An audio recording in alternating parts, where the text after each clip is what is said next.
साथ मैं रचना बंसल शुरुआत करेंगे बड़ी खबर के साथ। बांग्लादेश की राजधानी ढाका से बड़ी खबर है, बड़ा अपडेट है। मंदिर पर हमले की खबर है। ढाका में मां सरस्वती की 2 मूर्तियां तोड़ दी गई।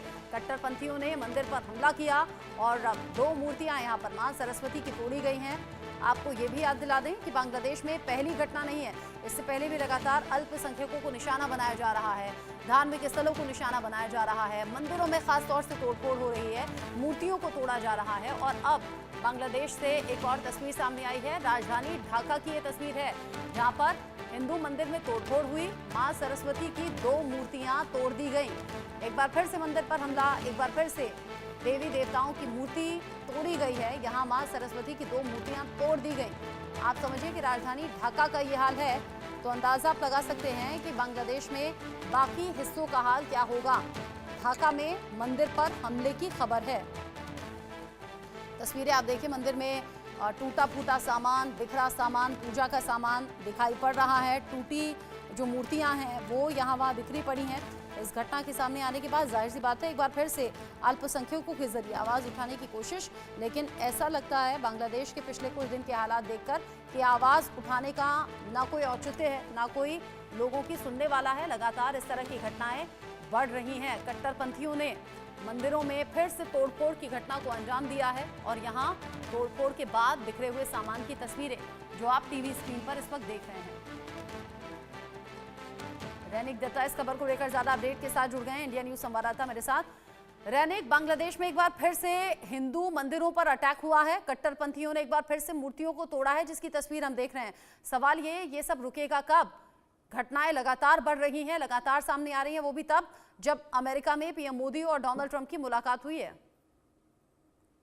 हाँ, एकदम ही देखिए, एक तरफ अमेरिका में डोनाल्ड ट्रंप और नरेंद्र मोदी का मुलाकात हुआ है, दूसरी तरफ बांग्लादेश का जो हिंसा का घटना वो कमता हुआ नजर नहीं आ रहा है। और इस बार जो घटना घटा है वो बांग्लादेश का राजधानी ढाका में ये घटना घटा है।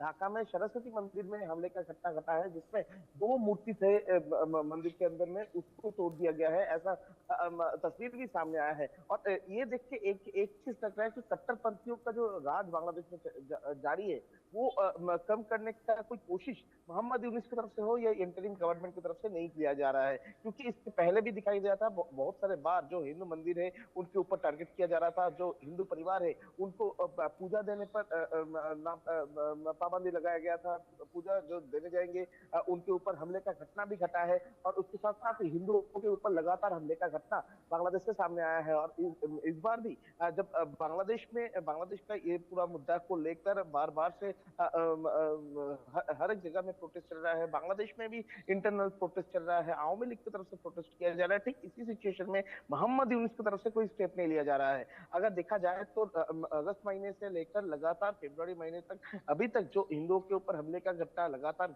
घटा जा रहा है, उनको किसी भी हालात में कम किया जाए इसका कोई तैयारी मोहम्मद यूनुस हो या इंटरिम गवर्नमेंट उनकी तरफ से नहीं लिया जा रहा है। और इसी के कारण में लगातार बांग्लादेश में हिंदुओं के ऊपर हमले का घटना घट रहा है। और ढाका का ये जो मंदिर के ऊपर हमले का घटना घटा है, इसको लेकर भी पुलिस की तरफ से बयान दिया जा रहा है कि ये लूटपाट का घटना है, ये कोई कम्युनल केसेस नहीं है, ऐसा पुलिस की तरफ से बयान दिया जा रहा है। यानी एक तरफ जब मोहम्मद यूनुस कोई स्टेप नहीं ले रहा है, ठीक दूसरी तरफ बांग्लादेश का जो पुलिस उनकी तरफ से इस तरीके का जो घटना हो रहा है, ये घटना को दूसरा रूप देकर छुपाने का जो कोशिश वो लगातार किया जा रहा है पुलिस की तरफ से। और देखेंगे कि जिस केस में कट्टरपंथियों का जो बांग्लादेश में मिल रहा है, वो उस केस को छुपाने का जो कोशिश वो लगातार इंटरिम गवर्नमेंट की तरफ से किया जा रहा है। और ये मामले पर भी ढाका में जो सवाल तो ये भी ना रहने कि अगर लूटपाट की घटना को अंजाम दिया जाता तो वहां दान पेटी जो होती है जिसमें पैसे होते हैं वो लूट लिए जाते,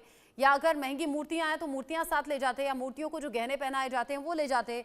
यहाँ तोड़फोड़ नहीं मचाते ना, पूजा का सामान यहाँ वहां बिखरा नहीं होता, मूर्तियां तोड़ी नहीं होती। हाँ, एकदम ही। देखिए पुलिस की तरफ से कहा जा रहा है कि ये लूटपाट का कोशिश हुआ था। मगर जो तस्वीर सामने आया है, उस तस्वीर में आप देखेंगे कि दान पेटी भी उधर मौजूद है और उसके साथ-साथ ही उधर का जो सामान है, जो कीमती सामान है, वो भी उधर पड़ा हुआ है।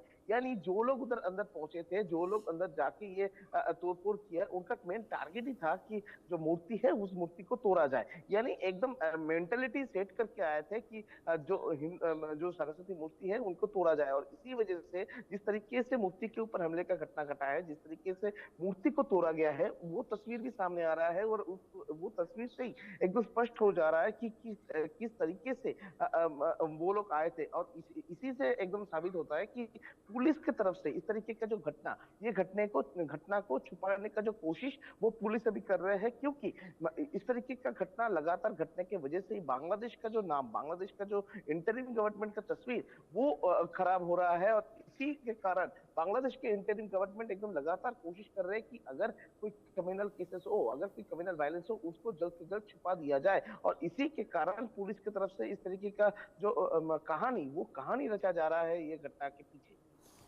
आप बता रहे हैं कि झूठी कहानी रची जा रही है, मामले को दबाने की कोशिश या फिर उसे अलग मोड़ देने की कोशिश है। रैनिक, ये सब कुछ तब हो रहा है जब प्रधानमंत्री मोदी अमेरिका दौरे से वापस लौटे हैं। ये सब तब हुआ है जब डोनाल्ड ट्रंप ने पीएम मोदी को सीधे ये कह दिया है कि आप हैंडल कीजिए बांग्लादेश को, आप निपट लेंगे, ऐसा विश्वास है। क्या बांग्लादेश ये जान गया है कि आगे आने वाले वक्त में कोई बड़ा एक्शन होने वाला है और उसी बौखलाहट में ये घटनाएं बढ़ी हैं क्या? हाँ, एकदम ही। देखिए मोहम्मद यूनिस का दिमाग में अभी एक बात एकदम सेट हो चुका है कि बांग्लादेश की तरफ से अगर कोई हिंदुओं के ऊपर हमले का घटना, इस तरीके का जो हमले का घटना जो पिछले दिसंबर महीने तक दिखाई दिया था, उस तरीके का अगर घटना सामने आए तो इस बार भारत चुप नहीं बैठेगा। भारत की तरफ से कार्रवाई हो सकता है, क्योंकि डोनाल्ड ट्रंप की तरफ से भी एकदम स्पष्ट कर दिया गया था कि बांग्लादेश इश्यू में जब उनको सवाल किया गया था, उसी टाइम में डोनाल्ड ट्रंप के जो कॉन्फिडेंस से वो बताया था कि भारत के प्रधानमंत्री नरेंद्र मोदी जी ये पूरा सामान लेंगे। यानी भारत के ऊपर जो कॉन्फिडेंस अमेरिका की तरफ से दिखाई दे रहा है, इसमें मोहम्मद यूनिस का डरने का बात है और इसी वजह से मोहम्मद यूनिस अभी भारत के साथ अच्छा रिलेशन रखने का, या तो भारत के पास से इस तरीके का जो तस्वीर बांग्लादेश में हो रहा है, बांग्लादेश में जो हिंदुओं के ऊपर हमले का घटना घट रहा है, बांग्लादेश में जिस तरीके का लॉ एंड ऑर्डर सिचुएशन खराब हो रहा है, ये तस्वीर भारत से छुपाने के लिए इस तरीके का कांड भी किया जा सकता है, इस तरीके का कहानी भी रचा जा सकता है। दूसरी तरफ अगर देखा जाए तो मोहम्मद यूनिस एकदम जान चुके हैं कि भारत किसी भी टाइम पर अगर चाहे तो बांग्लादेश के ऊपर कार्रवाई कर सकता है। वो कार्रवाई हो सकता है एक्शन, हो सकता है जो सामान भारत से बांग्लादेश में पहुंचता है, वो सामान के ऊपर कोई टैक्स इंक्रीज करना, या तो हो सकता है ये सामान को पूरा रोक देना, जिसका फायदा किसी को नहीं होगा, मगर नुकसान जो होगा वो बांग्लादेश को ज्यादा होगा। और अभी जो सिचुएशन मोहम्मद यूनिस का है, उसमें अगर बांग्लादेश को ये नुकसान का सामना करना पड़ा तो मोहम्मद यूनिस का ये सत्ता मोहम्मद यूनिस को नहीं रहेगा। और ये कहीं ना कहीं मोहम्मद यूनुस को भी मालूम है कि सत्ता से जाने वाली है, कुर्सी खिसकती हुई दिख रही है और इसीलिए बौखलाहट में कट्टरपंथी हावी दिख रहे हैं बांग्लादेश में। एक बार फिर से घटना सामने आई है हिंदू मंदिर पर हमले की। बहुत शुक्रिया आपका रैनिक दत्ता, ये सभी जानकारी दर्शकों तक पहुंचाने